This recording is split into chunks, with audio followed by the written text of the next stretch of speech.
Habari za wakati huu. Karibuni tena kwenye kipindi chetu pendwa cha Darasa Hai, kinacholetwa kwenu nami MC Mdau Patuka na kurushwa kupitia kwenye chaneli yangu ya YouTube. Naomba niwakumbushe kusubscribe kwenye chaneli yangu na kushare vipindi sehemu mbalimbali ili elimu hii ya bure iwafikie watu wengi.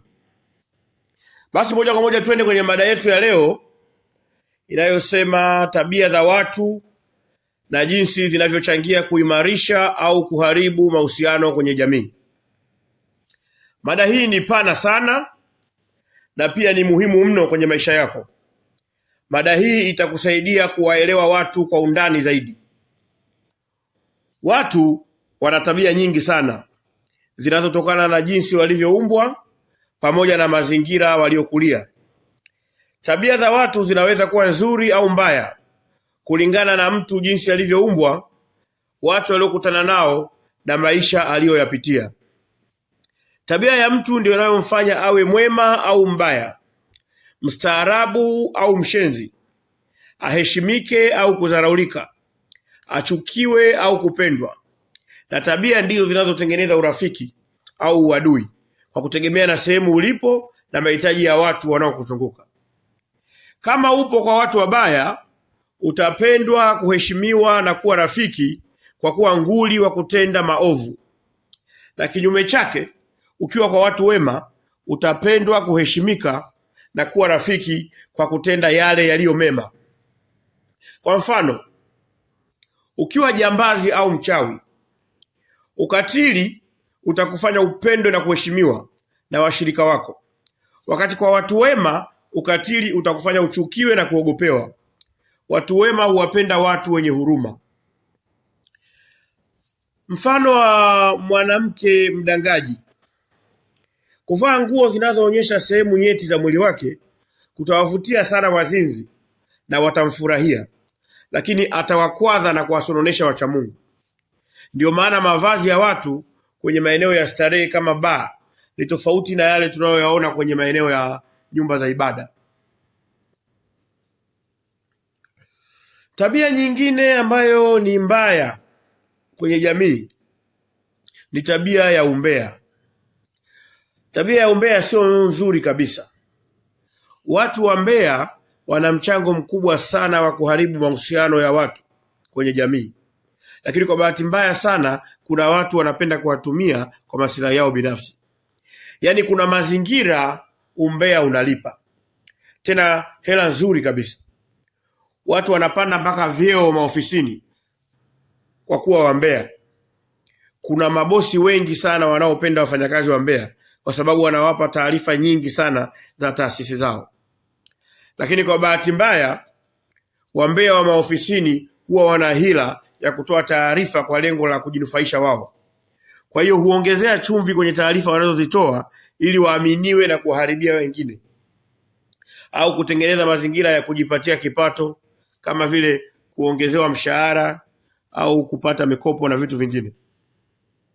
Hivyo husababisha mabosi kufanya maamuzi yasiyo sahihi na kupata hasara wakati mwingine. Watu hawa hawafai na huwa wanaharibu sana ustawi wa mahusiano na ufanisi wa kazi maofisini. Kwa upande mwingine, hasa kwa kina mama, umbea umekuwa ni burudani kubwa sana. Ndio maana watu kama wakina Dida, Dr. Kumbuka, Juma Lokole na Shirawadu wamepata mashabiki wengi sana. Kina mama wanapenda sana kutengeneza vikundi vya kupiga umbea. Ndio maana mpaka sasa hivi kuna program kwenye redio ambazo zinasapoti mambo ya umbea mitaani. Tena wanacheka kwa vibwagizo. Wenyewe wanakuambia umbea na kusutwa kwa mwanamke ni suna. Mwanamke umbea. Tena Uswahilini ndio usiseme. Utake usitake ni lazima ushiriki kwenye umbea. Uswahilini usiposhiriki kwenye umbea unaweza hata ukatengwa. Ndio maana Uswahilini ugomvi ni kila dakika na sio jambo la kushangaza. Wanawake wanasutana kwa sare na vigoma. Imekuwa ni kawaida sana kwa sasa. Ila mwanaume ukiwa mbea utatiliwa mashaka juu ya wanaume wako. Wenyewe wanakwambia mwanaume ukiwa mbea utavishwa kanga. Kwa hiyo kwa wanawake umbea kwa sasa ni kama umehalalishwa hivi, lakini bado huwa unaleta madhara yale yale. Ikumbukwe kuna tofauti kati ya umbea na uropokaji. Waropokaji ni watu wenye udhaifu wa kushindwa kutunza siri. Huongea mambo kama yalivyo bila kuongeza chumvi, lakini sehemu zisizohusika. Ingawaje hawana dhamira mbaya kama ya umbea, lakini huleta madhara yanayofanana na umbea. Hivyo uropokaji nao sio tabia nzuri. Tunatakiwa kujitahidi kuwa wasiri, kuepuka madhara yanayotokana na uropokaji na umbea. Duniani ukiwa unaishi na watu, unatakiwa uwe na tabia ya kuwa mnyenyekevu na mkarimu.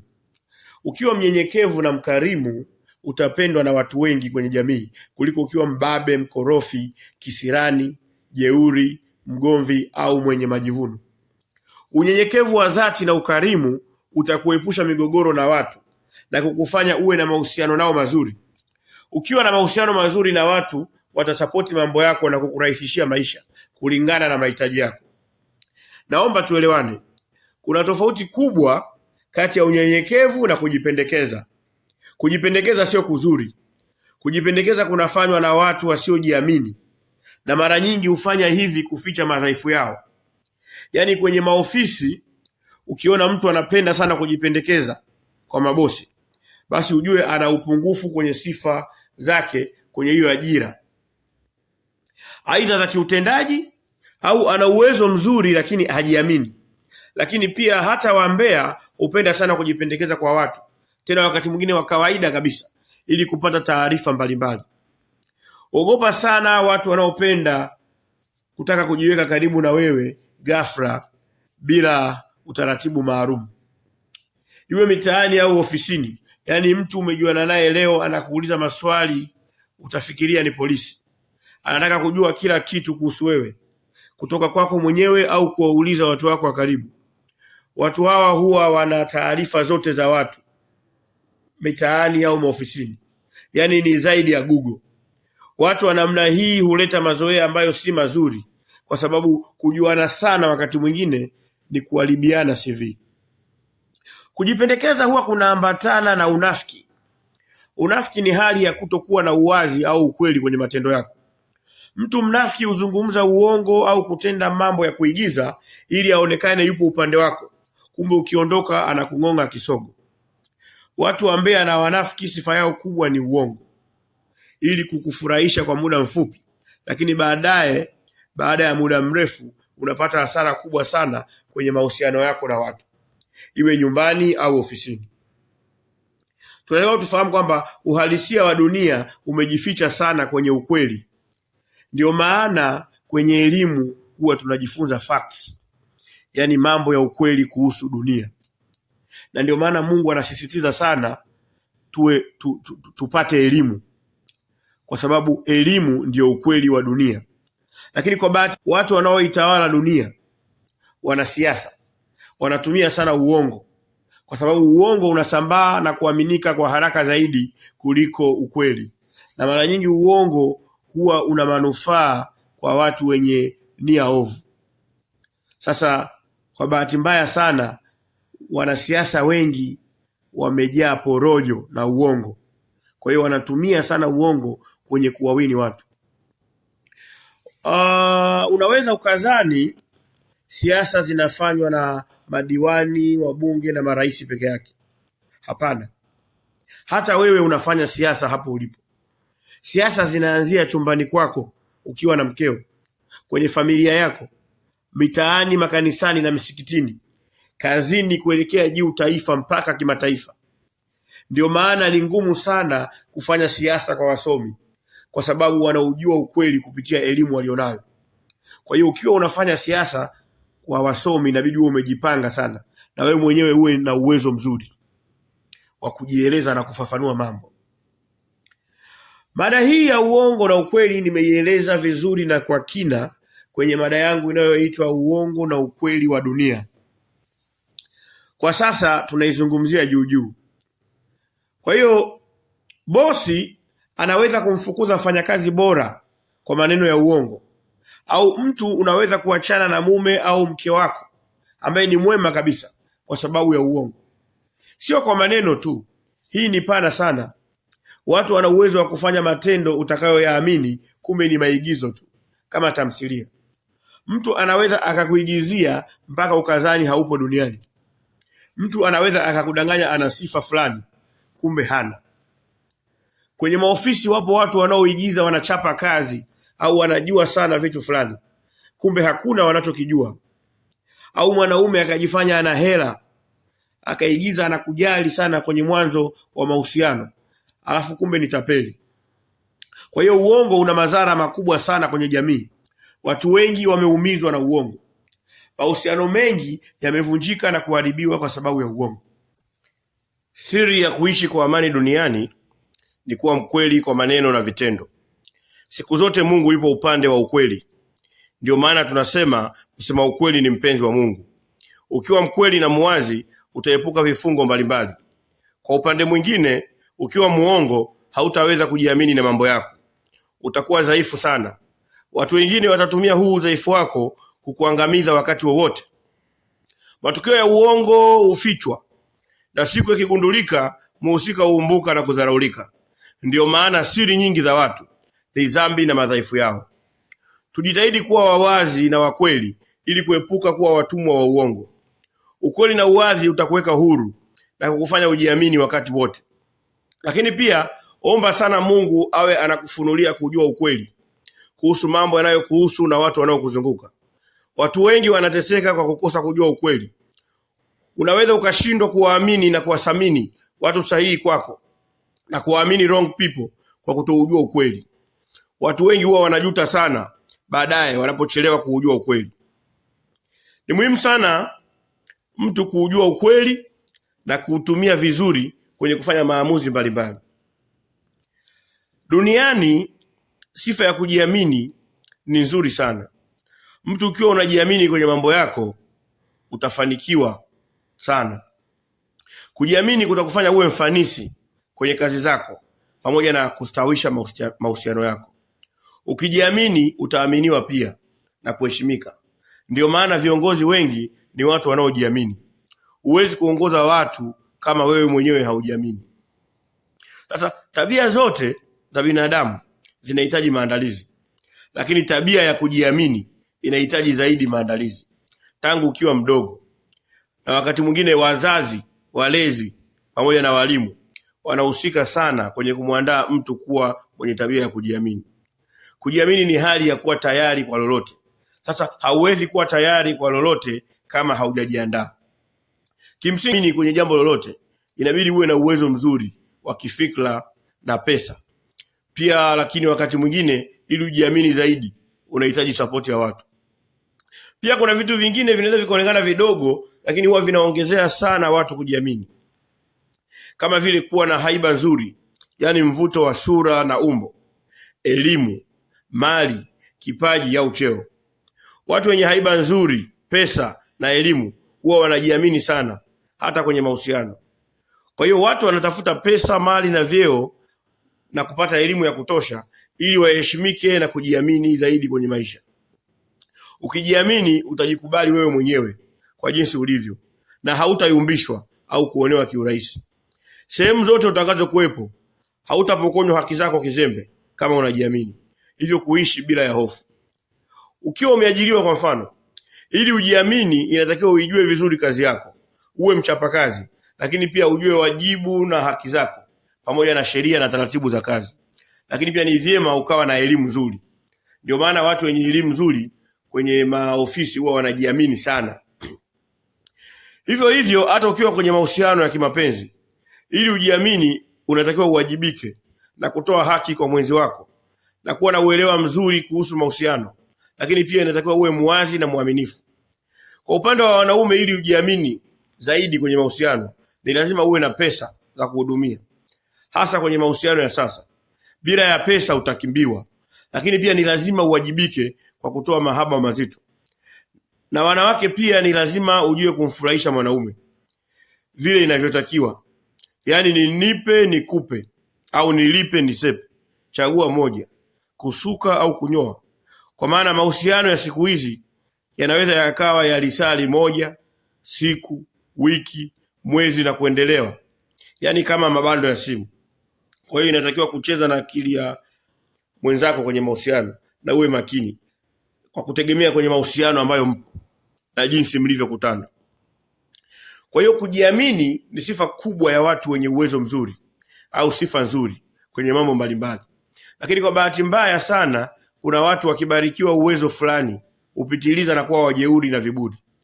Huwa tunaona mitaani baadhi ya wasichana waliojaliwa uzuri wa sura au shape wanavyotoa nyodo na kunata, au wanaume wenye pesa, magari, na au mtu ajua na kipaji maarufu, jinsi wanavyoringa na kusumbua mitaani. Kwa hiyo ujeuri humfanya mtu kuwa na nyodo, dharau, matusi na majivuno kwa watu wengine. Kiburi ni tabia ya kujisikia na kuwaona wengine hawana thamani. Kiburi na jeuri si tabia nzuri, kwa sababu chochote kinachokufanya uwe kiburi au jeuri kinaweza kukuponyoka wakati wowote. Ndio maana tunasema hujafa haujaumbika.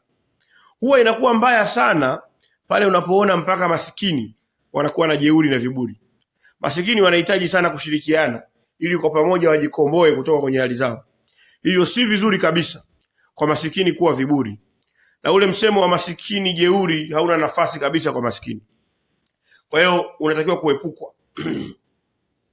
Epuka kuwa kiburi na mjeuri, kwa sababu ukiwa kiburi au mjeuri watu watakutenga na kukuombea mabaya.